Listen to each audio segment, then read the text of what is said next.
Hello and welcome to Lecture 3 of Changing Magnetic Fields in Phys 1204.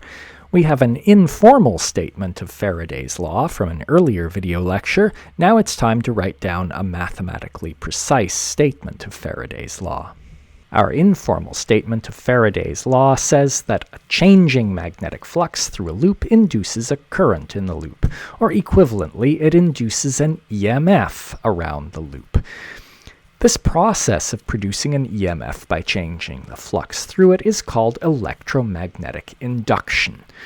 We've mostly focused on doing this by changing the B field strength, which is one thing that the flux depends on. But there are other ways to change the flux, because if you have a flexible loop or some other way of changing its area, that will also allow you to change the flux through it.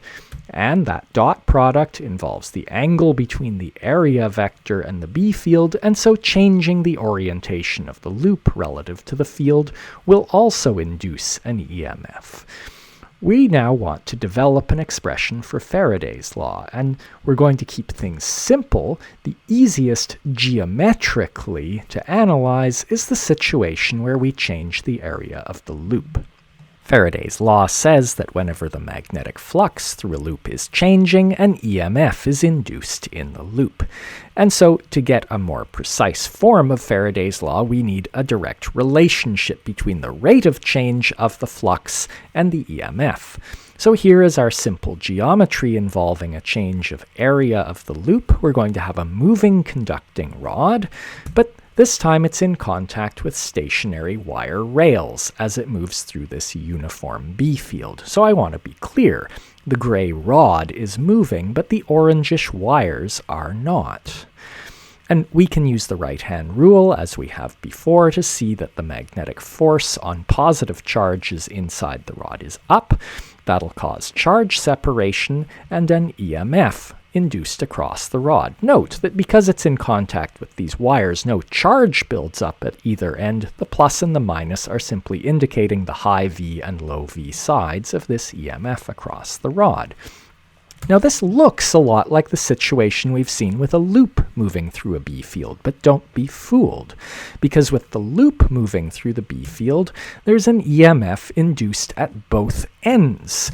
And so it acts just like a circuit with two batteries like this, which means no current. But we only have an EMF across the rod, and so there will be current flowing in the direction that I've indicated, because the flux through the loop is increasing, and we know whenever that happens, there will be an induced current. But now notice that the rod is a current-carrying conductor in a magnetic field, which tells us that there's going to be a magnetic force acting on it. Again, you can use the right-hand rule and find that the magnetic force on the rod is opposite its direction of motion. So if no other forces act on this rod, it's going to slow down. I want to keep things simple. I want a constant rate of increase of the flux through the loop.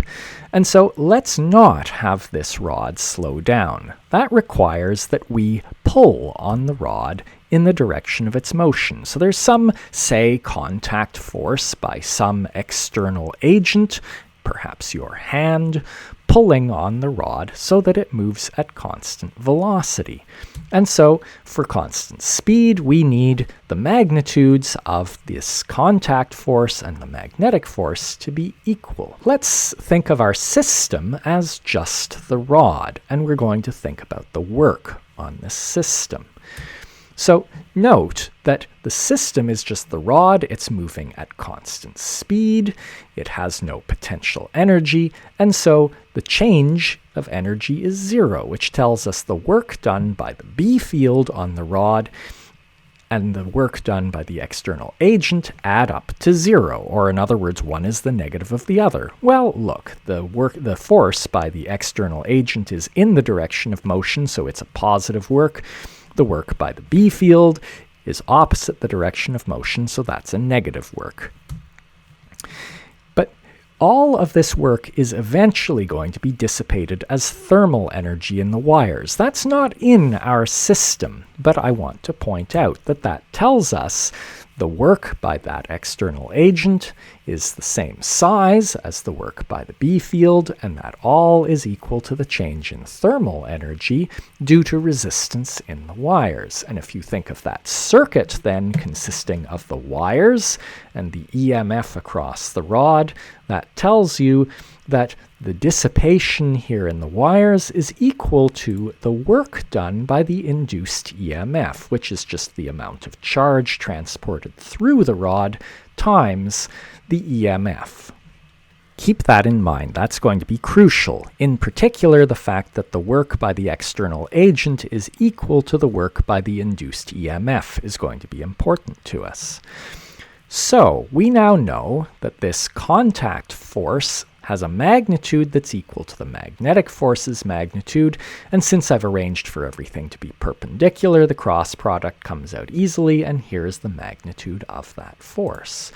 And so more to the point, that tells us that the work done by the external agent, if the rod moves some distance, delta x, is just this. And over some time, delta t, the rod's displacement magnitude is just going to be its speed times delta t, and so I can put that back into the work equation. Note that the current is just the amount of charge transported through the rod, divided by the time it took to do it. And so if we plug that in, the delta t's are going to cancel, and here is our work by the external agent. And that work is equal to the work done by the EMF, and so that shows us that that induced EMF is just related to the length of the rod, the B field it's moving through, and its speed.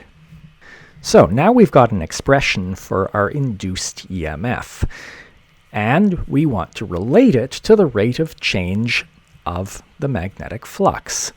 And we know the flux is changing because the area of the loop is increasing. So at some time it has some area, and at some later time when the rod has moved further on, it has some new area. And during that time the rod has moved some distance delta x. And so the new area is just a rectangle over here of height L and width delta x. And so that in particular tells us that the rate of change of the area of the loop is just L delta x over delta t. But delta x over delta t is just the speed, v. And so there we have our expression for the rate of change of the area of the loop. Now let's use that with the magnetic flux expression. Here's the definition of the magnetic flux, but we need to think about what our sign convention is, or in other words, what our convention for the direction of the area vector is going to be. Since I want to relate this to the induced EMF, let's take the convention that for B fields going in the direction that would be produced by this current, in other words, out of the page, we would get a positive flux. This is a choice. And so that says we want our dA vector out of the page. All right, so that means B dot dA, since B is into the page, is just negative B dA. And I've said that this is a uniform B field, and so I can pull it out of the integral, and so this is just the area of the loop. And so now my rate of change of the flux is just B times the rate of change of the area of the loop, but that's just LV. Hey, look, my rate of change of the flux is just the negative of the induced EMF. And so if I take the limit as delta t goes to 0, I just get this relationship, and this is Faraday's law. Notice what this negative is saying. It's saying that the EMF is such that it produces a current in a direction that opposes the change in the flux. That's just Lenz's law. So Lenz's law boils down to this negative sign inside Faraday's law. I've derived Faraday's law using this very special, simple case of a rod moving along wires, but it turns out to be a totally general law. Showing that is much harder, and so that's something you might see in a much more advanced course. I'm going to take this as a time to point out a key difference between EMFs and potential differences. Here's a loop of wire in a uniform B field, and this B field is increasing in magnitude. And we know that the rate of change of flux here, because this is a simple geometry, is just going to be the area of the loop times the rate at which the B field is increasing. You can use Lenz's law to say, well, we have a delta B into the page, and so there will be an induced B out of the page, which the right-hand rule tells you will generate a current around this way. If we change the size of the loop, none of that argument changes. We would have a current the same way. But now look at the difference between the two loops. Because in this loop, we have a smaller area, and the rate of change of flux is proportional to the area, and we know from Faraday's law that that is telling us the size of the induced EMF. And so the larger loop will have a larger induced EMF. But remember that that induced EMF is a work per unit charge done. And so the work per unit charge going around here is larger than the work per unit charge around here. That tells us that this bulb will be brighter than the one in the smaller loop. But the really key thing is it tells us that works done by EMFs are not path independent.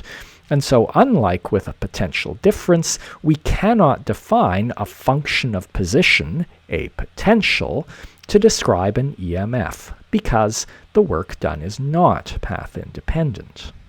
Let's finish off with a practical example of how to make a generator. So you take a coil, you spin it, say with a diesel engine, and you put it in a B field generated, say, by 2 poles of magnets. And let's say we have a modest B field of 0.01 Tesla, easily achievable, a little coil of 1 centimeter by 1 centimeter, and we're spinning it at 1,000 RPM, which is also quite doable. I've converted that to an angular frequency.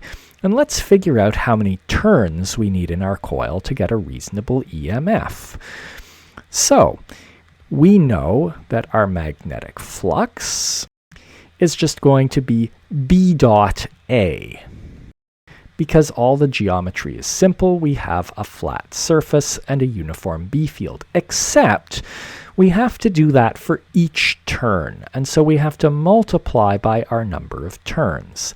And so we have NBA cos theta, but theta is just increasing as omega t. And Faraday's law tells us that our EMF is just negative of the time derivative of that flux.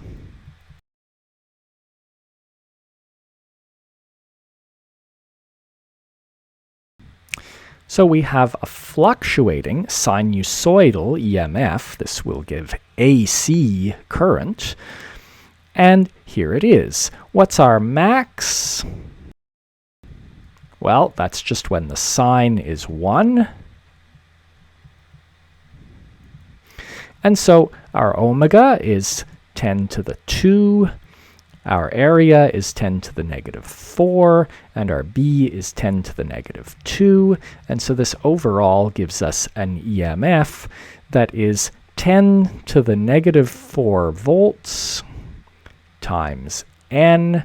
And so if we want, say, a 0.1 volt EMF out of this, we need 1,000 turns. If we want a bigger EMF than this, then we should either spin it faster or use a larger coil, or, more difficult, use a stronger B field.